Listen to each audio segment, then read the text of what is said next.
आवाज तुमचा आणि साथ आमची या यूट्यूब पोर्टलवरती मी तुम्हाला सर्वांचे स्वागत करत आहे. जसं की कालच्या दिवसामध्ये मुंब्रामध्ये पत्रकार परिषद घेऊन मुंब्रामधील जे समस्या आणि जे अडचणी आहेत त्याच्यावरती व्यवस्थित मार्ग काढण्यासाठी प्रशासनाला सांगण्यात आले. जसे की जे काही मुद्दे पत्रकार परिषदेमध्ये उचलण्यात आले होते, नाला साफसफाई, कचरा, पिण्याचे पाणी, हे जे काय ट्रॉफिकचे प्रॉब्लेम, हे काही संपूर्ण जे प्रॉब्लेम्स आहेत त्या संपूर्ण प्रॉब्लेम्स हे पत्रकार परिषदेमध्ये ठेवून त्याच्यावरती योग्य ते मार्ग प्रशासनाने काढावे यासाठी त्यांना सांगण्यात आले. आणि असे काही भरपूर मुद्दे होते जे की संपूर्ण व्यवस्थितपणे मांडण्यात आले आणि जे मांडण्यात आले आणि त्याच्यावरती प्रशासनाचे संपूर्ण त्यांची नगरसेवक, कॉर्पोरेटर, एक्स नगरसेवक हे संपूर्ण त्या ठिकाणी उपस्थित होते आणि त्यांच्यावरती ते संपूर्ण प्रश्नाची उत्तरे त्यांनी आपल्याला व्यवस्थितपणे त्यांनी पत्रकार परिषदेमध्ये मांडली सुद्धा होती. आणि त्यांनी आश्वासनसुद्धा असे दिले आहेत की हे संपूर्ण काम सुरळीत इथून पुढे होत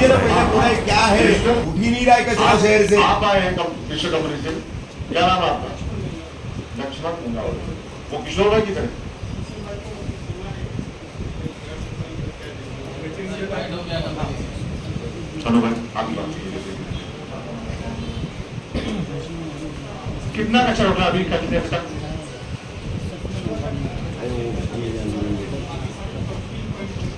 अच्छा, कलेक्शन की जो अंदर तकरार थी वो कंप्लीट हुई, चल रहा ना?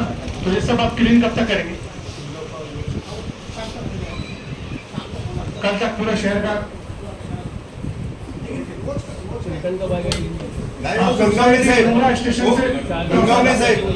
मला एक सांगा, कचरा हा निरंतर रस्त्यावर 3-3, 4-4 दिवस का पडून राहत आहे? 8-8 दिवस, 8-8 दिवस बघा, 8-8 दिवस सगळे बोलतायत. हा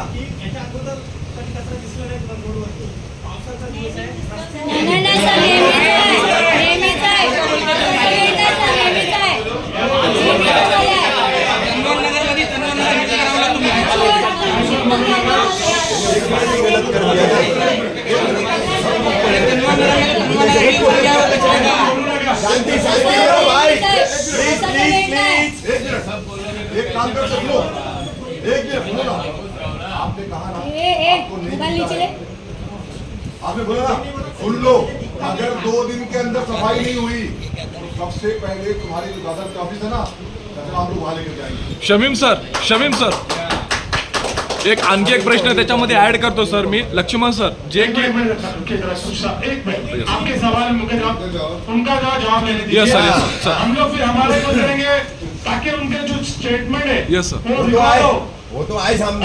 थोड़ा सामने आने बोलो सर थोडं फ्रंटला या सर. तुम्ही थोडं फ्रंटला या ना सर. सर तुम्ही थोडं फ्रंटला या ना. तुम्ही समोर या सर. माइक के पास लो. बस सर, धन्यवाद सर. हमारी एज पर द टेंडर हम लोग ने प्रोवाइड किए है, उसका कोई मसला नहीं है. मसला यहाँ पर आया कि हम पे डंपिंग नहीं है. मुंद्रा के लिए, तलवा के लिए, दीवा के लिए डंपिंग नहीं है.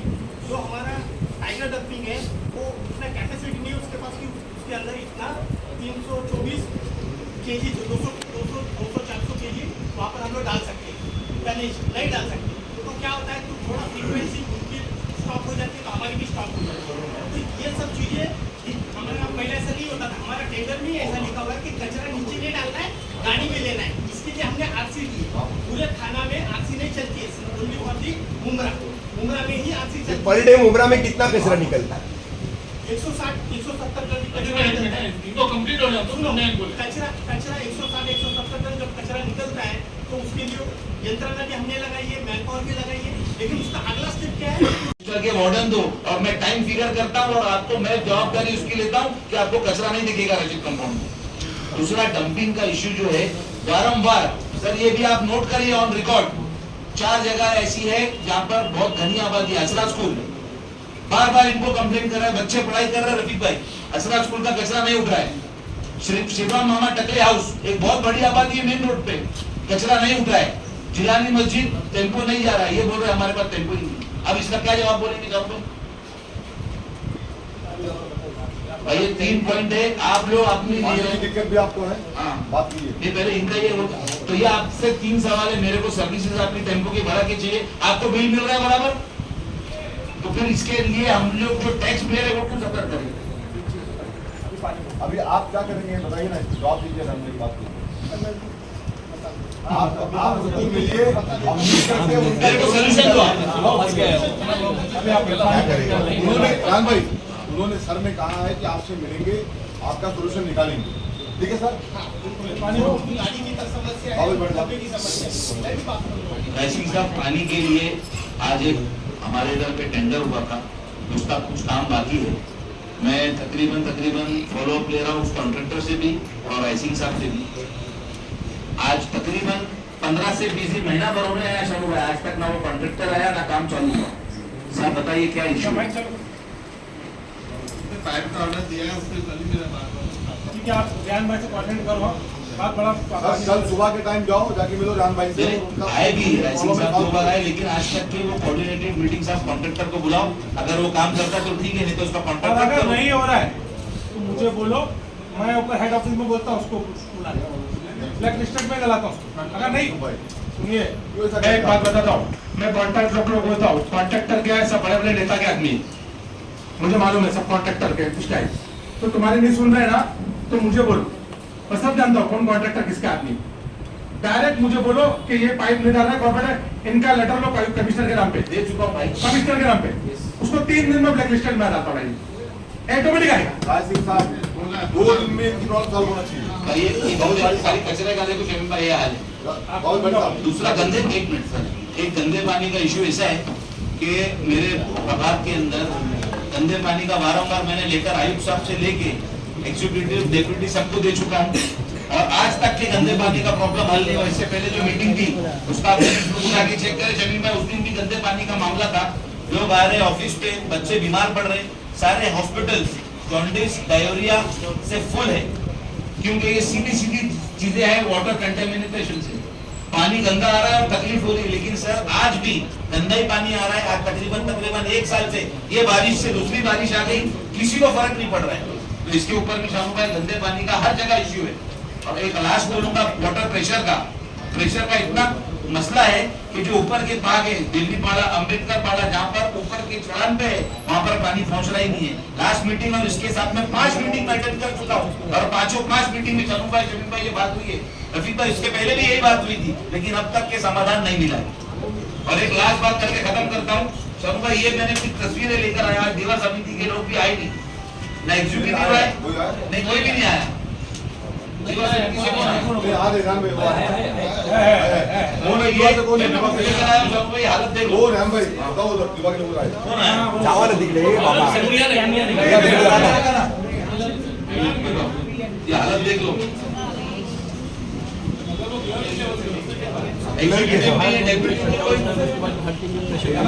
को नहीं ले लो, आराम से एक लेटर में ऑफिसर को आपको भी दिया था, सब सर्विस रोड का जो 5 होटल से अभी तक के मेरे को समाधान मिला नहीं। वो शानू भाई, लेकिन मेरी एक बात समझ में नहीं आया, क्लर्क आए, क्लर्क वार्ड ऑफिसर तक नहीं आ सकता था।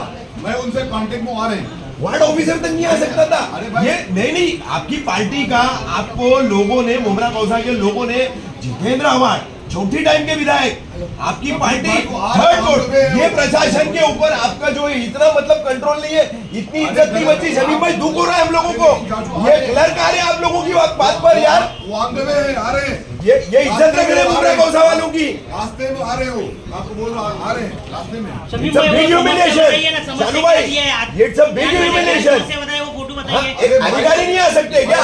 सासू आ रहे रास्ते में हो, आ रहे रास्ते में हो। कोई तरीका है? क्लर्क आएंगे लो, नहीं गलत नहीं, यहाँ एमसी बैठे हुए हैं, ये हमारे मुमरा के चौधरी साहब, एमसी दीवा प्रभाग समिति की बात हो रही है, साहब बैठे हुए हैं, दीवा प्रभाग समिति की बात हो रही है। खान साहब, मैं दीवा प्रभाग समिति की बात कर रहा हूँ, उनको कम से कम वार्ड ऑफिसर, हमारे मुमरा प्रभाग समिति के अधिकारी है ना, चौधरी साहब बैठे हैं, मैडम बैठी है, दोनों एक साथ बैठे हैं। ये जो है ना, आपसे एक मिनट, ये जो है ना, ये अपना भोलेनाथ नगर तक लगते हैं, तो एएमसी के ताल्लुक से अपना रेहान भाई का जो बोर्ड है वो लगभग जो है वो इनके अंदर में आता है, इनके अंदर में वो आता भाई है। देख लिया उन्होंने, बोलिए और बोलिए। नहीं, दीवा से रिलेटेड बात कीजिए ना फिर अभी हमारे कांस्टेबल अभी भाई आ रहे हो, आ रहे रास्ते में। आगे आगे है ना, जफर भाई है, बाबाजी सेठ बैठे भाई मैं कह रहा हूँ आ रहे रास्ते जे लोक जबाबदार लोक त्यांना सांगा. मला नाही वाटत का इथला लोकप्रतिनिधी किंवा कोणी तुमच्या कामामध्ये व्यत्यय आणत असेल. आज आपण बघतो कल्याण फाट्याला आता 8 दिवसापासून ट्रॉफिक होत राहिलं. ते देसाईला कल्याणच्या रोडला जाताना तिथे डिवायडर पहिल्यांदा होते. ते डिवायडर तुम्ही लेफ्टला जाणार सरळ करा आणि तिथे फक्त अभयनगरचं येणार असं तिथं ते चौकी याला सांगून थोडासा त्यांना जाऊ दे आउटसाईडने तिथल्या तिथे.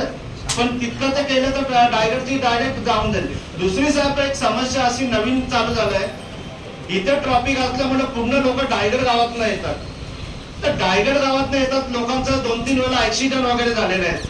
आम्ही लोकांनी जे रस्ते वगैरे केलेले आहेत, ही हायवे नाही आहे तिथून त्या गावात जाणाऱ्याला असू दे किंवा असं अशा लाईनच्या लाईन लागतात. तिथे त्या यांना सांगून तिथे तुम्ही जे लोकल इथले जाणार आहेत तर तिथे जाऊ दे, गावाला जाऊ दे. तिथे तुमचा वाद निर्माण होतो आणि मग आमच्याकडे मग शासकीय कामामध्ये आताला आणि त्या पुन्हा आता कसं सत्ताधारी किंवा हे फॅशन झाले शासकीय कामामध्ये. पण तुम्ही जर कर्तव्य बजावत नसा म्हणून आम्ही हस्तक्षेप करता, ते तितकं त्यांना तितकं हे करून घ्या. जर डायगरवरनं येताना देसाईला आमच्याकडे ते नेहमी सकाळी जाताना येताना ट्रॉफिक, संध्याकाळी जाताना ट्रॉफिक. थोडं नो एंट्री वाल्याचं थोडं बंधन करा आणि डीसीपी साहेबांना साईड मधून जे येतात लोक ना त्यांना कुठेतरी कंट्रोल करावं. साहेबांना मी विनंती करेन, डीसीपी साहेबांना कल्याण पलावाचं आहे ना साहेब, त्यांच्यात ते सिक्युरिटी असतात, त्यांच्यात ते जातात. त्यांना पाहिजे तेवढीच लोक सोडतात पलावाचे, बाकीच्या स्टॉप करतात. कल्याण पाट्याला पण येताना सकाळी त्या पलावाच्या तिथून येणाऱ्या लोकांना जास्त एंट्री देतात. आता आम्हाला कल्याण पाट्याला जायला नेहमी थांबलेलं असतात. तिथे थोडं तुम्ही नाही तर सिग्नलची व्यवस्था करा. आम्हाला कळू द्या नका 5 मिनिटाचा सिग्नल आहे का 10 मिनिटाचा. 7-3 नाक्यावरती आम्हाला समजतं 3 आहे ते तिथलं थोडं हे करून उद्या आम्ही तुम्हाला क्लेम करू. अँटी करप्शनच्या चौकशा तुमच्या मागे लावू, तुम्हाला क्लिअर सांगतो. सर त्याच्यामध्ये तुमच्या याच्यामध्ये एक प्रश्न मी ॲड करतोय, थोडं मी तुम्हाला थांबवतोय. सर एक प्रश्न असा आहे, जे क्रिस्टलवाले जे सकाळी कचरा उचलतात ते संपूर्ण रशीद कंपाऊंड ते पापाचे नाका ते संपूर्ण कचरा ते नाल्यामध्ये डंप करतात. सर त्याचं मी रेकॉर्डिंग आणि त्याचे फुटेज मी तुम्हाला आता तुरंत ह्या जागेवरती प्रोव्हाइड करू शकतो. सर तुमची तक्रार आहे सहाय्यक आयुक्तांना द्या. जर कुठलाही झाला ना त्याला जबाबदार पूर्णपणे सहाय्यक आयुक्त असेल. दुसरा विषय असा आहे ट्रॉफिकचा विषय धुणी धुण्यापर्यंत लोक इथे कर्मचारी ठेवायचे आणि स्वतःच्या घरी घेऊन जायचे, ते काम ते बंद झालं पाहिजे. इथे सगळ्यांच्या उपस्थितीत सांगतो, माझ्या घरात एकदाही कधी महानगरपालिकेचा माणूस काम करायला येत नाही. मला ही पद्धतच आवडत नाही. जर परवडत नसेल तर आपलं घर मोठं करू नका, पण तुमची माणसं जाऊन लोकांच्या घरात काम करतात आणि आता परत ही पद्धत सुरू झाली तुम्हाला स्वतःला वाचवून घ्यायचंय म्हणून. किती माणसं आहेत का मला आज मुंबईमध्ये तुमची? तुम्हाला काय सांगितलेलं की सकाळी एकदा ते बायोमेट्रिक करा आणि जाताना बायोमेट्रिक करा. आणि काय करतो, कुठे करतो, कुठे तुमच्या मशीन, कुठे तुमच्या पेट्या?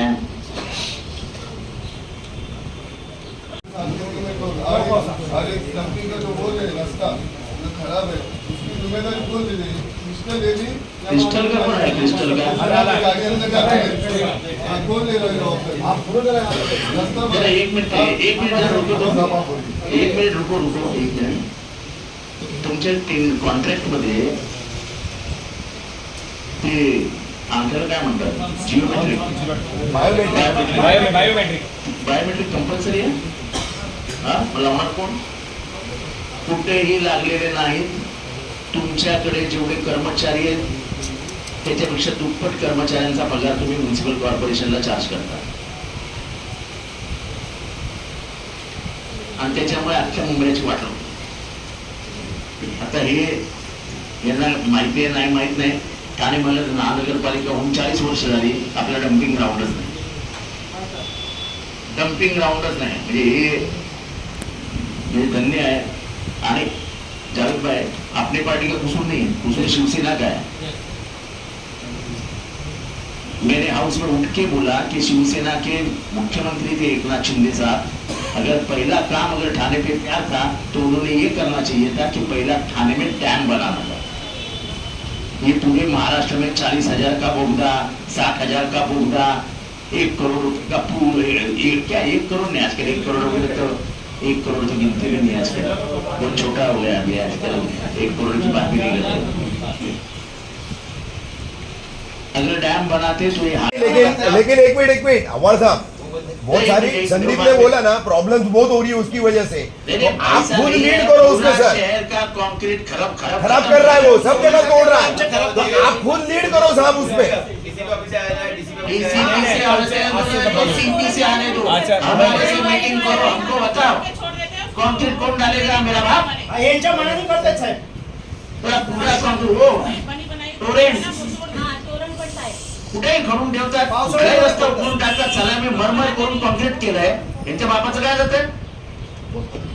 सर चूंकि मैं पहले बोल चुका हूँ इसलिए सॉरी कह रहा हूँ। इससे मुझे एक चीज ये है सर कि हमारा जो वार्ड है, वार्ड नंबर 33 में एक शमशान भूमि है सर, भोलेनाथ नगर में। सर वो जा करके उसको बना दी है फॉरेस्ट के लैंड में, और उसकी इस वक्त जो दशा है बहुत जर्जर है सर, मतलब वहाँ रहने लायक भी जगह नहीं है। जब वे काम करने के लिए कुछ जेसीबी तक चलाने जाइए, जा करके वहाँ फॉरेस्ट वाले उसको रोक देते हैं साहब। चूंकि सिर्फ फाटा, खान कंपाउंड, दीवा, सॉरी सिवली नगर, भोलेनाथ नगर, वहाँ 144 में है, लेकिन सर सब आपको ही अपना नेता मानते हैं। इसलिए मैं ये चाहूंगा सर कि उस पे पहली चीज, शमशान का काम करने के लिए कोई भी डिपार्टमेंट कभी भी रोक नहीं सकता है। फॉरेस्ट वालों को बोलो शमशान बंद कर दो सर, वो गाड़ी ले जाकर के जेसीबी जमा कर दी है सर। तुम करो, मैं आपका कैसा है, अपन थोड़े से शांत हो। ओके सर, अब शांति से बर्ताव नहीं होगा, जो होगा उनको। Okay thank you sir. नहीं, खाली पानी का जो प्रेशर शटडाउन होता है ना, वो कोई टाइम पे नहीं होता है। कभी भी मैसेज आया था कि कल शटडाउन है, परसों शटडाउन है। शटडाउन के बाद इसमें 2 दिन के बाद प्रेशर ही नहीं रहता है। तो ये प्रेशर नहीं होना चाहिए, क्योंकि शरीफा रोड पे इतनी तकलीफ है पानी की। मैं कल भी उनके वापस के पास गया था, उन्होंने बोले कि वो रामू को फोन कर दो, आपके पास आ जाएगा 3 बजे और वो पानी चेक करेगा। पानी चेक करा, 1 हफ्ता हो गया, फिर भी प्रेशर सही नहीं हुआ। पानी अभी भी पानी की तकलीफ है। 9 बजे आपका टाइमिंग, 9 बजे प्रशासन का है ना, तो भी हम मरमर करके प्रेशर करके ये सब करवा लेते हैं। ये पूरे रास्ते खराब हुए हैं, जिम्मेदारी बहिराम की है। बहिराम किधर है? हम लोग करेंगे वो काम। ये क्या करेगा? तो हम क्या करें? रास्ता मत खोदो, लिख के दो, हमको फंड नहीं है, लिख के दो ना, लिहून द्या ना, फंड नाही मला लिहून द्या। किती शौचालय किती